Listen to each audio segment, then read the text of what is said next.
Plenty of Club All-Ireland stuff this weekend. So Saturday, you're going to have Conahy Shamrocks against Russell Rovers in the Junior All-Ireland final. And then on Saturday evening, you're going to have Tullaroan, led by Tommy Walsh, of course, coming up against Father O'Neill's of Cork. Michael Verney, we've interviewed players from all sides this weekend, so we've a little taste of what's coming up the weekend. We'll probably start with Conahy Shamrocks, because it's interesting that they didn't even win the Kilkenny Junior Championship, but here they are in an All-Ireland final. Yeah, it's a mad scenario, isn't it? We were chatting to James Borgan during the week from Conahy, and just talking to him about it, like, I actually kind of said it to him, and he just went into detail. And I just said, like, what was it like? He said most teams, after losing the county final, which they lost to O'Loughlin's second team, he said, you'd be brewing for the winter. You'd be, you'd be disappointed, and maybe lads would be having a few rows or that over pints or that over the Christmas and that kind of crack. And he just said, instead of that, they were playing a couple of weeks later, and then they went on bus journeys to different venues throughout Leinster and got on a run, won the All-Ireland Club semi-final. He said, like, while they didn't win the county title, this has totally, like, unified them almost, And then they're in the bizarre situation where they could be All-Ireland junior champions, the champions of Ireland, basically, and then they're going back playing in the junior Kilkenny championship next year. Which and then gas. He said, and in my head I'm thinking, jeez, you're rare roaring hot favourites for that. And he's already saying that Tullaroan, Ross Burkin, Walter Walsh and Pat Hartley got relegated from intermediate, and they'd nearly be the favourites to win the Kilkenny championship next year. So it's crazy. Then, just say if they were to win the junior championship, you'd have the mad situation where they could be going for back-to-back All-Irelands in a junior championship if they were to win Kilkenny. When you put it like that, that's textbook GAA again. That's a GAA solution to a ridiculous situation. It's a crazy scenario, and fair play to them if they're able to pull it off. Because to the best of my knowledge, I think Carbery Rangers might have done it in the football, in the fact that they got to the final after being beaten by a divisional side in Cork, but no team has won an All-Ireland, to the best of my knowledge, having lost their county final. Because without being smart, they're usually drowning their sorrows and in awful form, and it's very, very hard to regroup. I had Nicky Brennan, who's from Conahy Shamrocks, former GAA president, former Kilkenny manager and player, on here during the week, and he was describing how in 2008, when he was GAA president, he actually had the honour of handing the All-Ireland junior title to the Conahy Shamrocks captain. And that would have been some buzz. So it's not like they've never been here before. And there are a few players that have won that All-Ireland success or have had that All-Ireland success. So I suppose they're coming in with a bit of an advantage over Russell Rovers, who wouldn't have been here before. And I think up until last year had never even won a Cork title at this level. That's right, yeah. There'd be a fair few of the Kilkenny boys that would have been playing in that final, and even their manager was playing that day as well. I think he was full back. Yeah, Paul Buggy. And there's a good story as well.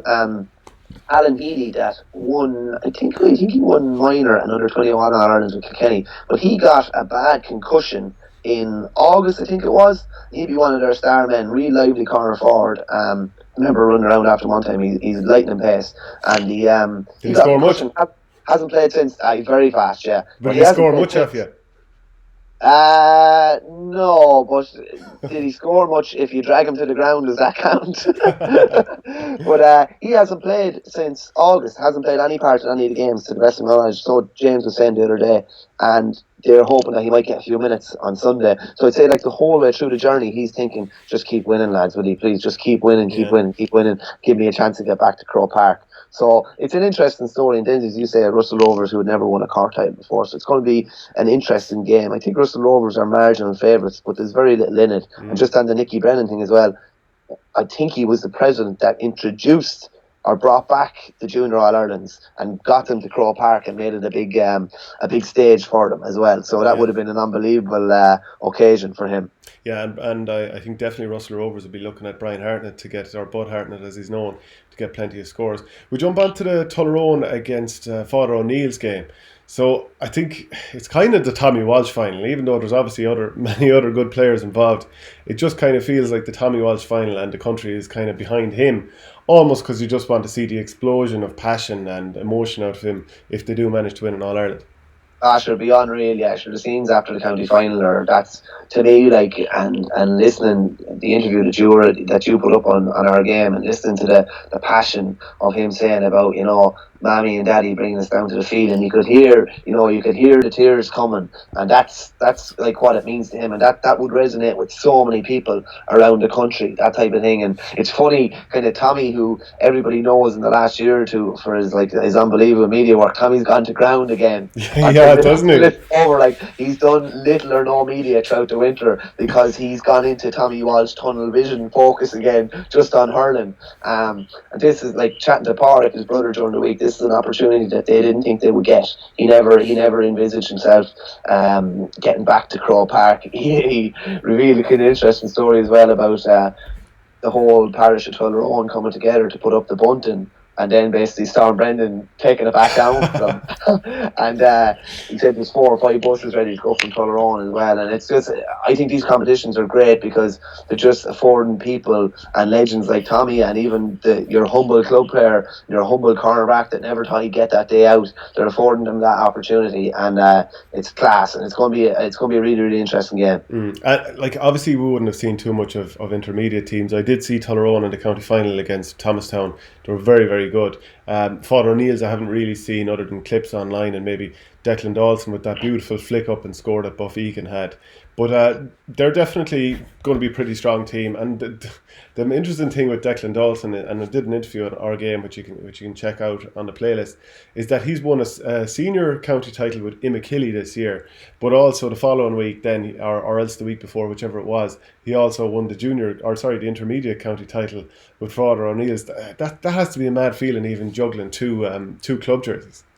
Yeah, it must be very difficult. We talked about Imachilly before. It must be very difficult for them to get their hands on all these club players, because first and foremost they are club players, not divisional players, shall we say. So it must be a difficult juggling act. It could be an interesting game. They had a good win over Tyreen, who are a very good side. Good win over them in the All-Ireland semi-final. There's little between them. I believe Tullaroan are marginal favourites, and from what I saw in the Leinster club final against Sir Kieran of Offaly, I think they're probably deserving. And similar to Ballyhale, they have the ability to put up really big scores. They have the ability to go into the 220s, which is going to be hard beaten. And Tommy in on the edge of the square plundered 2 goals the last day as well. I just think they'd probably have a small bit more of an attack if they can shut down Declan Dalton. And Pádraig Walsh could be around him. If they can shut him down, I think they'll be hard beat. Yeah, as well with Tommy Walsh, the younger Tommy Walsh that's played for Kilkenny. I mean, they have a couple of options there. You could have that Tommy Walsh follow Declan Dalton and then let Pádraig Walsh get on the ball. I mean, and then it's up to some of the other less heralded Father O'Neill's players to try and win the game for them. So it's hard not to kind of, especially Martin Keown in the half forward line for Tullaroan, it's hard not to kind of side with the Kilkenny men here. It is, yeah. I think it'll be. I think Conahy might win as well. I think it could be 3 Kilkenny teams win over the weekend. Jesus, you love to hear that. Yeah, I love to hear that now. Anyway, look, thanks for previewing that with me, and sure, I'm sure I'll see you at Croke Park over the weekend. Hey, Sound